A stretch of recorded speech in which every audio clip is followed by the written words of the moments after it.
ఇక జర్నలిస్టుల మధ్య విభజన కరెక్ట్ కాదు అని చెప్పి కూడా ప్రచురించారు. ఇక్కడ మహిళా కమిషన్ విచారణకు హాజరయ్యాడు శివాజీ, తప్పును అంగీకరించాడు నటుడు శివాజీ. మనకి తెలుసు శివాజీ గురించి గత 4-5 రోజులుగా ఎటువంటి అతను మాట్లాడిన మాటలు తీవ్ర కలకలం అయితే రేపాయి.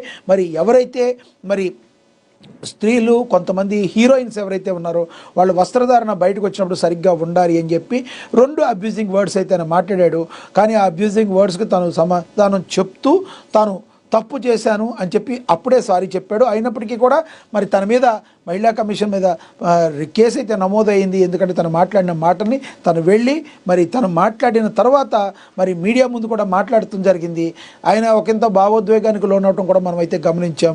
మరి మంచి చెప్పకూడదు, ఏదన్నా చెప్తే ఇలాంటి ప్రాబ్లమ్స్ ఫేస్ చేయాల్సి వస్తుంది, నీ పని నువ్వు చూసుకోరా ఎదవా అన్నట్టుగా సమాజం మరి ఇలాంటి వాళ్ళు నాకు చెప్తున్నారు. కాబట్టి ఎటువంటి సలహాలు ఇవ్వాల్సిన అవసరం లేదు ఎవరికి. ఇక్కడ ఉన్న వాళ్ళందరికీ అన్నీ తెలుసు అని ఒకంత వ్యంగ్యంగా కొంత భావోద్వేగంగా మరి శివాజీ మాట్లాడటం అయితే జరిగింది. ఏం ప్రచురించారో చూద్దాం. నటుడు శివాజీ ఉదంతం మలుపు తిరుగుతుంది. తాను నటించిన దండోరా మూవీ ప్రీ రిలీజ్ ఈవెంట్